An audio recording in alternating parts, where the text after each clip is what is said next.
Friends, அட்டகாசமான ஒரு கொள்ளு துவையல் எப்படி பண்ணுறதுன்னு பார்க்கலாம். ஒரு சின்ன ஸ்பூன் எண்ணெய் ஊற்றிருக்கேன். கூடவே ஒரு சின்ன கப் கொள்ளு எடுத்து அதில் வறுத்துக்கலாம்.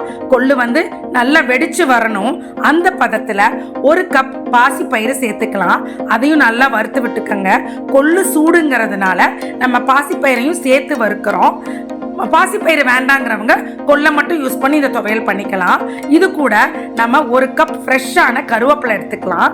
இது அயன் சத்து நிறைஞ்சது. 3 வெள்ளைப்பூடும் 2 வரமிளகாயும் சேர்த்து நல்லா வறுத்துக்கங்க. இதுக்கு தேவையான அளவு கல் உப்பை சேர்த்துட்டு அதையும் ஒரு வதக்கிட்டு 2 சில்லு தேங்காயை சேர்த்து அது கூட வறுத்துக்கங்க. இதை இப்போ எல்லாத்தையும் சேர்த்து ஒரு மிக்சி ஜாரில் போட்டு நல்லா அரைச்சிக்கலாம். இது ரசம் சாதம், தயிர் சாதம் எல்லாத்துக்கும் அருமையாக இருக்கும். கொள்ளு நமக்கு நல்ல குதிரை பலம் கொடுக்குங்க. வெயிட் லாஸ்க்கும் ரொம்ப நல்லது. எல்லாரும் வீட்டில் ட்ரை பண்ணி பாருங்க.